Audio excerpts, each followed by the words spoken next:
Loud ಸ್ಪೀಕರ್ನ ಲಡಾಯಿ. Welcome back. ನಮ್ಮ ಜೊತೆ ಚರ್ಚೆ ಪ್ಲಾಟ್ಫಾರ್ಮ್ ಅಲ್ಲಿ 3 ಜನ ಇದ್ದಾರೆ. ಸಾದಿಕ್ ಪಾಷಾ ಅವರು ಮುಸ್ಲಿಂ ಮುಖಂಡರು, ಶ್ರೀ ಧನಂಜಯ ಅವರು ಸುಪ್ರೀಂ ಕೋರ್ಟ್ನ ವಕೀಲರಿದ್ದಾರೆ, ಹಾಗೆಯೇ ಗುರುಪ್ರಸಾದ್ ಗೌಡ ಹಿಂದೂ ಜನಜಾಗೃತಿ ಸಮಿತಿಯವರು ನಮ್ಮ ಜೊತೆ ಇದ್ದಾರೆ. Welcome back. ನೀವು 3 ಜನಕ್ಕೂ ಕೂಡ. ಸಾದಿಕ್ ಬಾಯ್, ವಕೀಲರು ಮಾತಾಡೋದನ್ನ ಕೇಳಿಸ್ಕೊಂಡ್ರಿ, ಲಾಜಿಕಲ್ ಪಾಯಿಂಟ್ ಇತ್ತು. ಒಳ್ಳೆ ಮಾತು ಹೇಳಿದ್ರು ವಕೀಲರು. ಏನಿದೆ ಸತ್ಯ ಅದು ಹೇಳಿದ್ದಾರೆ. ನೋಡಿ, ಈಗ ಕೋರ್ಟ್ ಆರ್ಡರ್ ಏನಿದೆ ಅದು ಪಾಲನೆ ಮಾಡಲೇಬೇಕು. ಹೌದು, ಯಾಕಂದ್ರೆ ನ್ಯಾಯ ಎಲ್ಲರಿಗೂ ಒಂದೇ, ಎಲ್ರಿಗೂ ಒಂದೇ. ಹೌದು, ನಾವು ಪಾಲನೆ ಮಾಡಬೇಕು, ಹಿಂದೂ ಅವ್ರನ್ನು ಪಾಲನೆ ಎಲ್ಲರೂ ಮಾಡಬೇಕು. ಸಂವಿಧಾನ ನಮ್ಗೆಲ್ರಿಗೂ ಇರೋದು. ಏನು ನೋಡಿ ಸರ್, ಈಗ ಆ ಕಾಲದಿಂದ ನಡೀತಾ ಇದೆ. ಅಜಾನು ಆಗಲಿ, ಹನುಮಾನ್ ಚಾಲಿಸ್ಲಿ ಆಗಲಿ, ಸುಪ್ರಭಾತ ಆಗಲಿ, ಎಲ್ಲ ನಡೀತಾ ಇದೆ. ಇದು ಭಕ್ತಿ ಭಾವನೆ, ಒಂದು ಇದು ಪ್ರೇಯರ್, ಇದು ಅಂದ್ರೆ ಎಮೋಷನಲಿ ಕನೆಕ್ಟ್ ಆಗ್ಬಿಟ್ಟಿದೆ, ಭಾವನಾತ್ಮಕವಾಗಿ. ಈಗ ನೋಡಿ, ನಾನು ಒಂದು 5 ವರ್ಷ ಮುಂಚೆ ನಮ್ಮ ಪ್ರಧಾನ ಮಂತ್ರಿ ನರೇಂದ್ರ ಮೋದಿ ಸಾಬು ಏನು ಒಂದ್ ಕಡೆ ಗುಜರಾತ್ ನಲ್ಲಿ ಒಂದು ಇದು ಆಗ್ತಾ ಇರುತ್ತೆ, ಮೀಟಿಂಗು, ತುಂಬಾ ಜನ ಸೇರಿದ್ದಾರೆ. ಅಲ್ಲಿ ಏನಾಗುತ್ತೆ, ಸ್ಪೀಚ್ ಹೇಳ್ತಾ ಇರ್ತಾರೆ. ಆವಾಗ ಅಜಾನ್ ಆಗುತ್ತೆ. ಅಜಾನ್ ಆಗಿದ ತಕ್ಷಣ ಏನ್ ಮಾಡ್ತಾರೆ, ಮೈಕು ಇದು ಮಾಡಿಬಿಡ್ತಾರೆ. ಅದು ಹಾಗೆ ಸ್ವಲ್ಪ ತಾಳ್ಮೆ ಇರಿ, ಅಜಾನ್ ಆಗ್ತಾ ಇದೆ ಆಗ್ಲಿ ಅಂತ ಹೇಳ್ತಾರೆ. 1.5 ನಿಮಿಷ ಸ್ಟಾಪ್ ಮಾಡಿಬಿಡ್ತಾರೆ ನಮ್ಮ ಪ್ರಧಾನ ಮಂತ್ರಿ ಮೋದಿ ಅವರು ಅಷ್ಟು ನಮ್ಮ ಇಂಡಿಯಾಕ್ಕೆ ಇದು ಅವರು ರೆಸ್ಪೆಕ್ಟ್ ಮಾಡ್ತಾರೆ. ಅವ್ರ ಫಾಲೋವರ್ ಯಾಕೆ ಸರ್? ನಾವು ಅವ್ರ ಫಾಲೋವರೇ. ಅವ್ರ ಫಾಲೋವರ್ ಯಾಕೆ ಸರ್ ಅಷ್ಟು ಇದು? ಪ್ರಧಾನಮಂತ್ರಿನೇ ಅಜಾನ್ ಬಗ್ಗೆ ಏನು ವಿರೋಧಲಿಲ್ಲ, ಏನು ಹೇಳಿಲ್ಲ, ರೆಸ್ಪೆಕ್ಟ್ ಮಾಡ್ತಾರೆ. ದೊಡ್ಡ ದೊಡ್ಡ ಜನ ರೆಸ್ಪೆಕ್ಟ್ ಮಾಡ್ತಾರೆ, ಸ್ವಾಮೀಜಿಗಳು ರೆಸ್ಪೆಕ್ಟ್ ಮಾಡ್ತಾರೆ. ಕಾನೂನಿನ ಪ್ಲಾಟ್ಫಾರ್ಮ್ ಅಲ್ಲಿ ಪ್ರಶ್ನೆ ರೈಸ್ ಆದಾಗ ಯಾರೇ ಮಾಡ್ಲಿ ತಪ್ಪು ಅಂದಾಗ ತಪ್ಪುನೇ. ಇನ್ನೊಂದು ಮಾತೇನು, ಕಾನೂನು ಹೇಳಿ ಸರ್, ಬಂದ್ಬಿಟ್ಟು ಸ್ಟೇಷನ್ ಅವ್ರು ಹೇಳಿ, ಪೊಲೀಸ್ನವ್ರು ಹೇಳಿ ಮಾಡ್ತಾರೆ. ಕಾನೂನಲ್ಲಿ ಅದಿದೆ, ಅದಿರಬಾರ್ದು ಅಂತಾನೆ ಇದೆ ಅನ್ನೋದ್ರೆ ಮೆನ್ಷನ್ ಮಾಡ್ತಾರೆ. ಈಗ ನೋಡಿ ಸರ್, ಎಷ್ಟು ನಮ್ಗೆ ಅವಕಾಶ ಕೊಟ್ಟಿದ್ದಾರೆ ಸುಪ್ರೀಂ ಕೋರ್ಟ್ ಇಂದ, ಅಷ್ಟೇ ಯೂಸ್ ಆಗ್ತಾ ಇರೋದು. Dhananjaya sir, dos and don'ts ಏನ್ ಸರ್ ಆಗಿದ್ರೆ, ಬಿಕಾಸ್ ಅವ್ರ ಗಮನಕ್ಕೂ ಬರಲಿ. ಸಾದಿಕ್ ಪಾಷಾ ಅವ್ರು ಇಲ್ಲಿ ಕೂತಿದ್ದಾರೆ. 2000 ಒಂದು ನಾಯ್ಸ್ ರೆಗ್ಯುಲೇಷನ್ ರೂಲ್ಸ್ ನ ಅಡಿ ಲಿಮಿಟ್ಸ್ ಅನ್ನ, ಡೆಸಿಬಲ್ ಲಿಮಿಟ್ಸ್ ಅನ್ನ ಹಾಕಲಾಗಿದೆ. ಸೊ ಡೆಸಿಬಲ್ ಲಿಮಿಟ್ಸ್ ಎಷ್ಟು ಯಾವ ರೀತಿ ಇದೆ ಅಂದ್ರೆ, ನೀವು ಲೌಡ್ ಸ್ಪೀಕರ್ ಇಟ್ಟು ಆಜಾನ್ ಕರೆಯನ್ನ ಕೊಟ್ರೆ ಇಟ್ ಆಬ್ವಿಯಸ್ಲಿ ಬ್ರೀಚಸ್. ರೆಸಿಡೆನ್ಷಿಯಲ್ ಏರಿಯಾ ಇರ್ಬೋದು, ಕಮರ್ಷಿಯಲ್ ಏರಿಯಾ ಇರ್ಬೋದು, ಇಂಡಸ್ಟ್ರಿಯಲ್ ಏರಿಯಾ ಇರ್ಬೋದು, ಪ್ಯಾರಾಮೀಟರ್ಸ್ ಇದೆ 45 dB ಇಂದ 75 dB ವರೆಗೆ. ಸೊ ಲೌಡ್ ಸ್ಪೀಕರ್ ನಲ್ಲಿ ಆಜಾನ್ ಕರೆ ಕೊಡುವಂತದ್ದಾಗ್ಲಿ ಅಥವಾ ಲೌಡ್ ಸ್ಪೀಕರ್ ನಲ್ಲಿ ಒಂದು ಹನುಮಾನ್ ಚಾಲೀಸವನ್ನ ಹಾಕೋದಾಗ್ಲಿ, it will obviously exceed it. So ಅವಕಾಶವಿಲ್ಲ ಅಂತ ಹೇಳ್ಬೇಕಾಗತ್ತೆ. ಅಂಡ್ ಸೊ ಕಾನೂನು ಇದರಲ್ಲಿ ಸ್ಪಷ್ಟವಾಗಿದೆ. ಕಾನೂನಿನ ಬಗ್ಗೆ ಗೊಂದಲ, ದ್ವಂದ್ವ ಅಥವಾ ಸಂಶಯ ಇದ್ಯಾವುದಕ್ಕೂ ಕೂಡ ಅವಕಾಶವಿಲ್ಲ. I want to make it very clear. Loud speaker ಮಸೀದಿ ಅಥವಾ ದೇವಸ್ಥಾನದ ಮೇಲೆ ಹಾಡನ್ನ ಹಾಕುವಂತದ್ದು ಪಕ್ಕದ 50 ಮೀಟರ್ ದೂರದವರೆಗೆ ಕೇಳಿಸುವ ಹಾಗೆ ಇದ್ದ ಪಕ್ಷದಲ್ಲಿ obviously it would have exceeded the decibel limit for that point of time. And so this is the law. So ಇದ್ರ ಬಗ್ಗೆ ಸಂಶಯ ಕಮ್ಮಿ ಮಾಡಿದ್ದಾರೆ ಸರ್. ನೀವು ಬೇಕಂದ್ರೆ ವಿಚಾರಿಸಿ, ನೀವು ಏರಿಯಾ ನಿಮ್ ಇವ್ರಿದ್ದಾರೆ, ಬೆಳಗ್ಗೆ ಹೊತ್ತು 50 ಮೀಟರ್ಗಿಂತ ಹೆಚ್ಚು ಯಾರಿಗಾರು ಕೇಳಿಸಿದ್ರೆ ಅದು ಉಲ್ಲಂಘನೆ ಆಗಿದೆ ಅನ್ನೋದನ್ನ ಸ್ಪಷ್ಟವಾಗಿ. ಅದೇ ತರ 50 ಮೀಟರ್ ಒಳಗಡೆ ಈಗ ಕೇಳಿಸ್ತಾ ಇದೆ. ಈಗ ಬೆಳಿಗ್ಗೆ ನಾನು ಫಜರ್ಗೆ ಟೈಮ್ ಎದ್ದೊಳ್ರೆ ಅಜಾನೆ ಆಗ್ಲಿಲ್ಲ ಅಂತ ಮನೆಯಲ್ಲಿ ಕೇಳಿದೆ ನಾನು. ಇಲ್ಲ, ತುಂಬಾ ಕಮ್ಮಿ ಇಕ್ಕಿದ್ದಾರೆ ಸೌಂಡು ಅಂತ. ಈಗ 3-4 ತಿಂಗಳ ಟೋಟಲ್ ಬೆಳಿಗ್ಗೆ ಹೊತ್ತು ಗುರುಪ್ರಸಾದ್ ಗೌಡ್ರೆ ಅಬ್ಜೆಕ್ಷನ್ ಇದೆಯಾ ಅದಕ್ಕೆ ಮಾಡಿದೀವಿ. ನೋಡಿ, ನಾನು ಮತ್ತೆ ಅದನ್ನೇ ಹೇಳಿಕ್ಕೆ ನಾನು ಪ್ರಯತ್ನ ಮಾಡ್ತೀನಿ. ಈಗಾಗಲೇ ಅಡ್ವೊಕೇಟ್ ಧನಂಜಯ ಸರ್ ಅವರು ಹೇಳಿದ್ರು.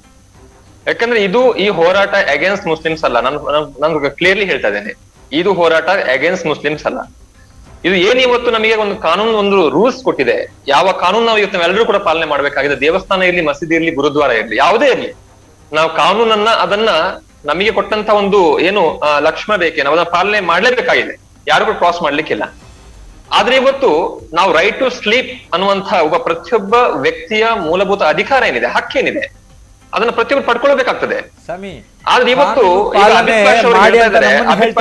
ಒಂದು ನಿಮಿಷ ನಾನು ಹೇಳ್ದೆ, ಒಂದು ನಿಮಿಷ ನೀವು ಹೇಳಿ. ಇವತ್ತು ಒಂದು ನಿಮಿಷ ನಾನು ಹೇಳೋದಕ್ಕೆ ಫಸ್ಟ್ ಕೇಳಿ. ಪಾಲನೆ ಮಾಡಿ ಅಂತ ಹೇಳ್ತಾ ಇದ್ದೀರಾ? 5 ಗಂಟೆಗೆ ನೋಡಿ, ನೀವೆಷ್ಟು ಕರಣಗಳಿಗೆ ಅನುಮತಿನ ಪಡ್ಕೊಂಡಿರಿ, ಫಸ್ಟ್ ನೀವು ಅದನ್ನ ಬಹಿರಂಗವಾಗಿ ಸಾಬೀತುಪಡಿಸಿ. ಎಷ್ಟು ನೀವು ಮಸೀದಿಗಳಲ್ಲಿ ಉಪಯೋಗ ಮಾಡುವಂತಹ ಕರಣಗಳಿಗೆ ನೀವು ಅನುಮತಿಯನ್ನು ಪಡ್ಕೊಂಡು ಮಾಡ್ತಾ ಇದ್ದೀರಿ ಅನ್ನೋ ಮೊದಲು ನೀವು ಸಾಬೀತುಪಡಿಸಿ.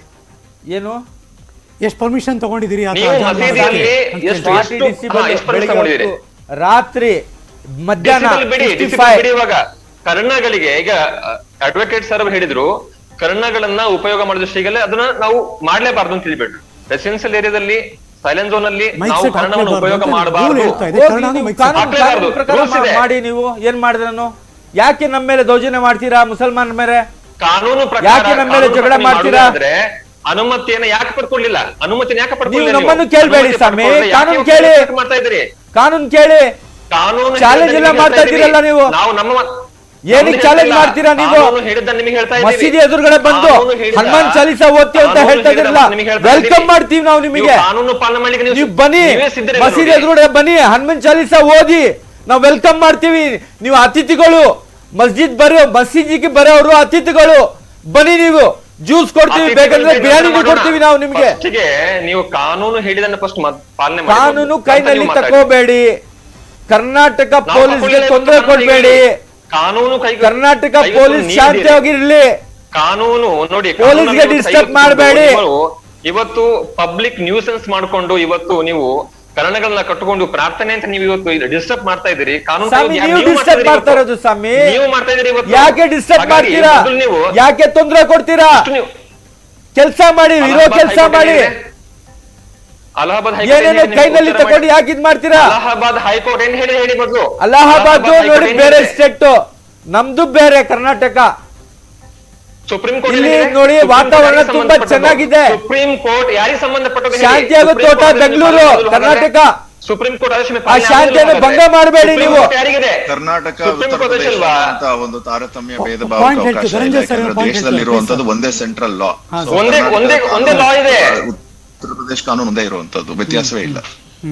ನೋಡಿ ಹಾಗಾದ್ರೆ ಸ್ವಾಮಿ, ಸುಪ್ರೀಂ ಏನ್ ಕೋರ್ಟ್ ಮಾಡ್ಬೇಕು ಪಾಲನೆ ಆಗುದಿಲ್ವಾ ಹಾಗಾದ್ರೆ? ಕಾನೂನು ಸುಪ್ರೀಂ ಪ್ರಕಾರ ಕೋರ್ಟ್ ಮಾಡಿ. ಆದೇಶ ಪಾಲನೆ ಕಾನೂನು ಆಗುದಿಲ್ವಾ ಕೈನಲ್ಲಿ ನಿಮಗೆ ಹಾಗಾದ್ರೆ? ತಕೋಬೇಡಿ. ನಮ್ಮ ಕರ್ನಾಟಕ ಶಾಂತಿಯನ್ನು ಅದೇ ಭಂಗ ನಿಮಗೆ ಹೇಳ್ತಾ ಮಾಡಬೇಡಿ. ಇದ್ದೀವಿ. ವಾತಾವರಣ ಅದೇ ತುಂಬಾ ಹೇಳ್ತಾ ಚೆನ್ನಾಗಿದೆ. ಇದ್ದೀವಿ. ಕಾನೂನು ಹಿಂದೂ ಮುಸಲ್ಮಾನರು ತುಂಬಾ ಕಾನೂನು ಪಾಲನೆ ಚೆನ್ನಾಗಿದ್ದಾರೆ ಮಾಡಿ. ನೋಡಿ. ಕಾನೂನು ಪಾಲನೆ ಮಾಡ್ಲಿಕ್ಕೆ ಮೊದಲು ಪ್ರಯತ್ನ ಮಾಡಿ ನೀವು. ನಾವು ಮೊದಲು ಮಾಡ್ತಾ ಮಾತಾಡಿ. ಇದೀವಿ, ನೀವು ಮಾಡಿ ಸ್ವಾಮಿ. ನಮ್ಗೆ ಎಷ್ಟು ಅವಕಾಶ ಇದೆ ಅಷ್ಟೇ ಮೊದಲು ಮಾಡ್ತಾ ಇರೋದು. ಇಲ್ಲೀಗಲ್ ಆಗಿ ನೀವು ಮಸೀದಿಯ ಮೇಲೆ ಕಟ್ಟಿಕೊಂಡಂತಹ ಕನ್ನಡಗಳನ್ನು ಮೊದಲು ತೆಗೆದಾಕಿ ನೀವು. ನಮ್ಗೆ ಬಂದು ಡಿಪಾರ್ಟ್ಮೆಂಟ್ ಹೇಳಿ ನಾವು ಮಾಡ್ತೀವಿ. ಧನಂಜಯ್ ಸರ್, ಇಲ್ಲಿ ಎಲ್ಲೋ ಒಂದ್ ಕಡೆ ನಾವು ನಮ್ಗೆ ಕಾನೂನು ಹೇಳಿ ನಾವು ಮಾಡ್ತೀವಿ. ಬಂದು ಈ ಹೇಳಿ ರಾಜಕಾರಣಿಗಳು ನಮ್ಗೆ ಅಥವಾ ಮಾಡ್ತೀವಿ. ಕಾನೂನು- ನೀವು ಯಾಕೆ ನಮ್ಮ ಮೇಲೆ ಇದು ಮಾಡ್ತೀರಾ? ಸಾದಿಕ್ ಭಾಯ್, ಒಂದ್ ಸೆಕೆಂಡ್. ಧನಂಜಯ್ ಸರ್, ಈ ಡಿಲೇ ಆಗ್ತಿರೋದು, ಅದು ಆಕ್ಷನ್ ತಗೊಳ್ದೇ ಇರೋದು ಒಂಥರ ರೈವಲ್ರಿ ಕಾರಣ ಆಗೋಗ್ತಿದ್ಯಾ ಸರ್? ಒಂದು ಆಕ್ಷನ್ ತಗೊಳ್ತಿಲ್ಲ ಸರ್ಕಾರ ಅಂದಾಗ ಪೊಲಿಟಿಕಲಿ ಪ್ರೊಟೆಸ್ಟ್ ಮಾಡ್ಲಿಕ್ಕೆ ಹಿಂದೂ ಸಂಘಟನೆಗಳ ಕಾರ್ಯಕರ್ತರಿಗೆ ಖಂಡಿತ ಸಂವಿಧಾನದಡಿ ಅವಕಾಶವಿದೆ. ಸೊ ಈಗ ನಮ್ಮ ಮುಸಲ್ಮಾನ ಸ್ನೇಹಿತರು ಹೇಳ್ತಿದಾರಲ್ಲ, ಸೊ ನೀವು ಯಾರು ಕೇಳೋದಿಕ್ಕೆ ಅಂತ.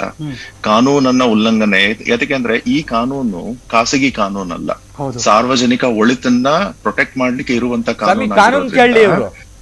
ನಮ್ಗೆ ಬಂದು ಮಸೀದಿ ಹತ್ರ ಗಲಾಟೆ ಮಾಡ್ತೀನಿ ಹಂಗೆ ಅಂತ ಹೇಳಿದ್ರೆ ತಪ್ಪಲ್ಲ ಅದು. ಒಂದ್ ನಿಮಿಷ.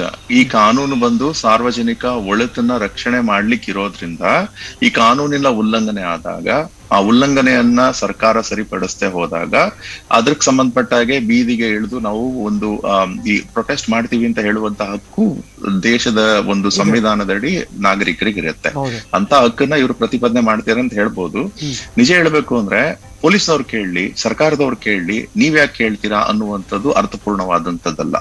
ಯಾಕಂದ್ರೆ ನಾವು ಬದ್ಧವಾಗಿ ಅಲ್ಲ, ಜಗಳ ಮಸೀದಿ ಹಾಕ್ಬೋದಾ ಇವರು? ಖಂಡಿತ ದೌರ್ಜನ್ಯ ಮಾಡ್ಲಿಕ್ಕೆ ಯಾರಿಗೂ ಅವಕಾಶ ಪೀಸ್ಫುಲ್ ಅಲ್ಲ. ಮಾಡಿದ್ರೆ ದಯವಿಟ್ಟು ಆಕ್ಚುಲಿ ಕ್ರಮ ತಗೊಳ್ಳಿ. ಹಿಂದೂ ಸಂಘಟನೆಗಳ ಕಾರ್ಯಕರ್ತರ ಮೇಲೆ ಕ್ರಮ ತಗೊಳ್ಳಿ. ಪ್ರೊಟೆಸ್ಟ್ ಮಾಡುವಂತದ್ದು ಪೀಸ್ಫುಲ್ ಪ್ರೊಟೆಸ್ಟ್ ಮಾಡೋದು ಅದೂನು ಒಂದು ಇದಿರುತ್ತೆ. ಇಲ್ಲ, ಅದು ತಪ್ಪಾಗತ್ತೆ. ಕ್ರಿಮಿನಲ್ ಇಂಟಿಮಿಡೇಷನ್ ಆಗುತ್ತೆ. ಸೆಕ್ಷನ್ 506 ಸರ್ ಒಂದು ಹೇಳ್ತೇನೆ. ಒಂದು ವೇಳೆ ಇವತ್ತು ಸುಪ್ರೀಂ ಕೋರ್ಟ್ ಆದೇಶವನ್ನ ಸರ್ಕಾರ ಪಾಲನೆ ಮಾಡಿಸಿದ್ದೇ ಆಗಿದ್ದಲ್ಲಿ ಶ್ರೀರಾಮ ಸೇನೆ ಇವತ್ತು ಈ ರೀತಿ ಪ್ರೊಟೆಸ್ಟ್ ಮಾಡುವ ಅವಶ್ಯಕತೆ ಇರಲಿಲ್ಲ. ಇವತ್ತು ಇಷ್ಟು ಕಾಲಾವಧಿ ಯಾಕೆ ಇವತ್ತು ಅವರು ಸಮೇತ ಕೊಡ್ತಾ ಇದ್ದಾರೆ? ಕೆಲಸ ಇಲ್ಲ ಅವ್ರಿಗೆ. ಇಷ್ಟು ನೀವು ಕಾಲಾವಧಿ, ಒಂದು ವೇಳೆ ನೀವು ಕಾನೂನು ಪಾಲನೆ ಮಾಡಿದ್ದೇ ಆಗಿದ್ದಲ್ಲಿ ಇಷ್ಟು ಕಾಲಾವಧಿಯಲ್ಲಿ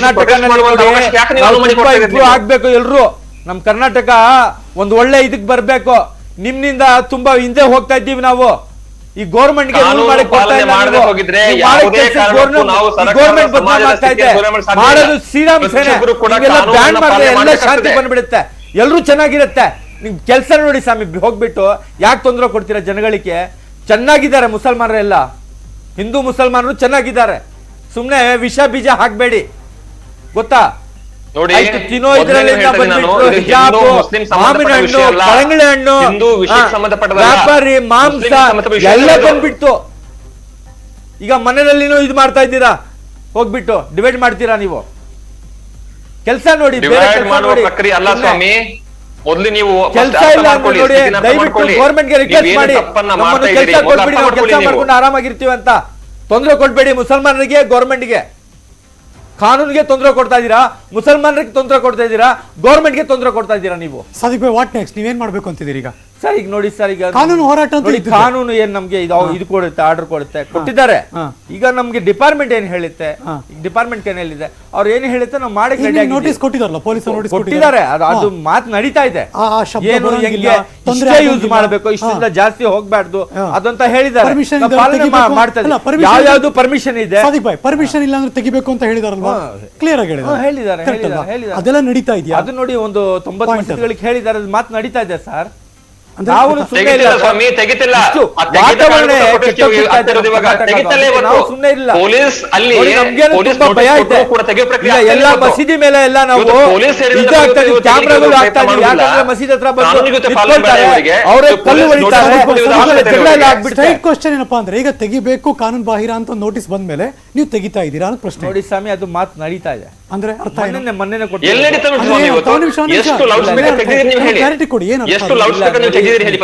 ಡಿಪಾರ್ಟ್ಮೆಂಟ್ ತನಿಖೆ ಮಾಡ್ತಾ ಇದ್ದಾರೆ, ಯಾರ ಹತ್ರ ಇದಿದೆ ಇಲ್ಲ ಅಂತ ತನಿಖೆ ಮಾಡ್ತಾ ಇದ್ದಾರೆ. ಏನಿ ಡೆಡ್ ಲೈನ್ ಕೊಟ್ಟಿದ್ದಾರೆ? ಇಷ್ಟು ದಿನದೊಳಗೆ ಏನ್ ಕೊಡ್ಲಿಲ್ಲ. ಇದೇ ಮುಂದುವರಿತಾ ಇದ್ರೆ ಹೇಗೆ ಅಂತ ಇವರು ಪ್ರಶ್ನೆ ಮಾಡ್ತಾರೆ. ನಿಮ್ಮ ಹತ್ರ ಏನ್ ದಾಖಲೆಗಳಿದೆ ಇದ್ರ ಬಗ್ಗೆ ತಂದು ಸ್ಟೇಷನ್ ತಗೊಂಡ್ ಬನ್ನಿ ಅಂತ ನೋಟಿಸ್ ಬಂದಿದೆ. ಅದ್ ನಾವು ಜವಾಬ್ ಕೊಡ್ಬೇಕು. ಯಾವ್ದಿಲ್ಲ, ಏನಿಲ್ಲ, ಯಾರ ಹತ್ರ ಇದ್ದೆ ಏನಂತ ಅದು ಮೀಟಿಂಗ್ ಮಾಡ್ತಾ ಇದ್ದಾರೆ. ನಮ್ಮ ಜನ ಎಲ್ಲ ಸೇರ್ಕೊಂಡು ನಮ್ಮ ಕಾನೂನಲ್ಲಿ ಇದಕ್ಕೆ ಏನೆಲ್ಲ ಅವಕಾಶಗಳಿದೆ ಎಲ್ಲ ಬಗ್ಗೆ ಚರ್ಚೆನ ಮುಂದುವರಿಸ್ತೀನಿ. ಸಾದಿಕ್ ಭಾಯ್, ಥ್ಯಾಂಕ್ ಯು ಸೊ ಮಚ್ ನಮ್ಮ ಜೊತೆ ಭಾಗವಹಿಸೋದಕ್ಕೆ. ಅಫ್ಕೋರ್ಸ್ ನಮ್ಮ ಜೊತೆ ಧನಂಜಯ ಅವರು ಇದ್ದೇ ಇರ್ತಾರೆ, ಸುಪ್ರೀಂ ಕೋರ್ಟ್ನ ವಕೀಲರು. ಹಾಗೆಯೇ ಗುರುಪ್ರಸಾದ್ ಗೌಡ ಅವರು ಕೂಡ ಇದ್ದೇ ಇರ್ತಾರೆ, ಹಿಂದೂ ಜನಜಾಗೃತಿ ಸಮಿತಿಯವರು. ಒಂದು ಚಿಕ್ಕ ಬ್ರೇಕ್ ತಗೊಂಡ್ಬರ್ತೀನಿ, ಎಲ್ಲೂ ಹೋಗದೆ ಕಾಯ್ತಾ ಇರಿ.